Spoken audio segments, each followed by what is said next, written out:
7 বছর পরে ছেলে দেশে ফিরেছে, ফিরে মাকে দেখতে না পেয়ে মা মা করে চিৎকার করছে, কিন্তু তার মাকে কোথাও দেখতে পাচ্ছে না। মাকে না দেখতে পেয়ে ছেলের কি যে আর্তনাদ, কি যে চিৎকার, কি যে ছটফটানি, তা বলে প্রকাশ করা যাবে না।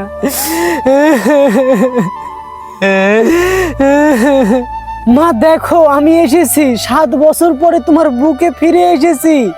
মা তুমি কোথায়, বের হচ্ছ না কেন? মা মা বের হও প্লিজ। মা মা তোমাকে না দেখতে পেয়ে আমার কেমন কেমন জানি লাগছে। মা এই 7 বছর একটি মুহূর্তও তোমাকে দেখতে পাইনি। মা মা তুমি কোথায়, প্লিজ বের হয়ে এসো। মা বাড়ির সকলেই বের হয়ে এলো, ভাই ভাবি আব্বা সকলেই এলো, কিন্তু মা আর আসে না। অথচ সবার আগে তো মায়ের আসার কথা ছিল। 7 বছর পরে তার ছেলে প্রবাস থেকে এসেছে, কিন্তু কোথাও দেখা যায় না মায়ের ছায়াটুকুও। ছেলে আরো অকুল হয়ে চিৎকার করে, মা ও মা তুমি বের হচ্ছ না কেন? মা তুমি কোথায়? মা ও মা মা তুমি কোথায়? মা তুমি বের হয়ে এসো, আমি তোমাকে দেখার জন্য সেই প্রবাস থেকে চলে এসেছি। মা ও মা তুমি কোথায়, বের হচ্ছ না কেন? মা অজানা আশঙ্কায় ছেলের বুক কেঁপে ওঠে। তখন ছেলে পাগল প্রায়, মাকে দেখতে না পেয়ে। শেষমেশ সে জানতে পারে অভাবের সংসারে হাসি ফুটাতে গিয়ে, সামান্য সচ্ছলতা আনতে গিয়ে নিজের শখ দেশের টান, আপনজনদের মায়া ত্যাগ করিয়ে কাটিয়েছে 60টি বছর। আজকে সে 7 বছর পরে দেশে ফিরেছে শুধু মায়ের মুখ দেখার জন্যে। মায়ের মুখে হাসি ফোটানোর জন্যই সে বিদেশে গিয়েছিল, কিন্তু সেই মাই কিছুদিন আগে মৃত্যুবরণ করেছে।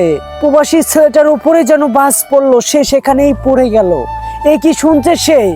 যে মায়ের মুখে হাসি ফোটানোর জন্য সে প্রবাসে গিয়েছিল, দেশের আত্মীয় স্বজনের মায়া ত্যাগ করে নিজের যৌবনটা বিসর্জন দিয়ে, সেই মাই নাকি আজকে বেঁচে নেই, মা মৃত্যুবরণ করেছে। একটা ছেলে কতটা কষ্ট পেলে, কতটা দুঃখ পেলে এইভাবে কান্না করতে করতে গল্পটা বলতে পারে। এরপরে সবাই গিয়ে ছেলেটাকে তুলে, ছেলেটা একটু সুস্থ হওয়া মাত্রই খাল বিল পাড়ি দিয়ে তার মায়ের কবরের পাশে চলে গেছে।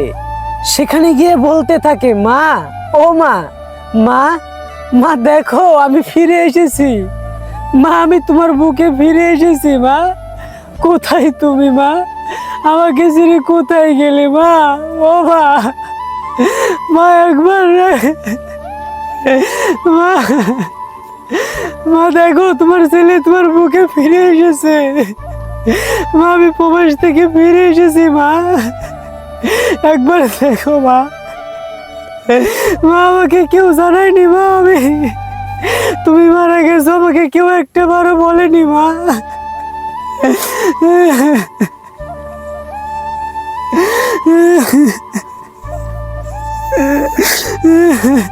মা আমি তো ফিরে এসেছি প্রবাস থেকে, কিন্তু তুমি চলে গেলে ওই দূর প্রবাসে, যেখান থেকে আর কখনো ফিরে আসা যাবে না। চোখ ভরা জল, বুক ভরা হাহাকার, কিন্তু ছেলের এই কথাগুলো কেউ শুনতে পাচ্ছে না।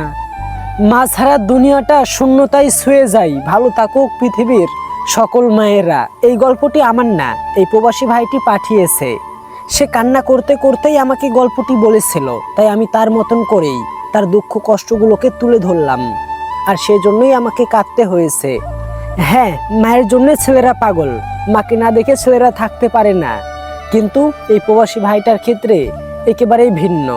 সেই ছোট্টবেলাতে অভাব অনটনের কারণে সে দেশটা পাড়ি দিয়েছিল শুধু পরিবারকে সুখে শান্তিতে রাখবে সেই জন্যে, শুধু নিজের পরিবারটাকে সে আগলে রাখবে সেই জন্যে 7 বছর প্রবাস কাটিয়েছে। আর 7 বছর পরে বাড়ি ফিরে শুনে তার মা নেই, তার মা মৃত্যুবরণ করেছে। আপনি এখন যে আমার ভিডিওটি দেখছেন, আপনি যদি বাসায় না থাকেন আর যদি গিয়ে দেখেন আপনার মা মারা গেছে, তাহলে আপনার মনের অবস্থা কেমন হবে? ঠিক সেরকমটাই হয়েছে এই প্রবাসী ভাইয়ের ক্ষেত্রে। প্রবাসী ছেলেটার মা মারা গেছে, কিন্তু তার পরিবার তাকে একটাবারও জানানোর প্রয়োজন মনে করেনি, কারণ প্রবাসী ছেলেরা তো টাকার মেশিন, তারা তো শুধু টাকা ইনকাম করার জন্য প্রবাসে যায়। প্রবাসী ছেলেদের তো দুঃখ নাই, প্রবাসী ছেলেদের তো কষ্ট নাই, প্রবাসী ছেলেদের তো মন নাই, প্রবাসী ছেলেদের তো পরিবার নাই, প্রবাসী ছেলেদের তো যৌবন নাই। প্রবাসী ছেলেরা আসলেও রক্তে মাংসে গড়া একটা টাকার মেশিন। আমরা প্রত্যেকেই প্রবাসী ছেলেদের মায়েদের জন্য দোয়া করি, যেই মাকে রেখে তারা দূর প্রবাসে গেছে, সেখান থেকে এসে যেন তার মায়ের বুকে ফিরতে পারে, তার মাকে যেন আল্লাহ তাআলা বাঁচিয়ে রাখে। আমরা সকলেই বলি আমিন।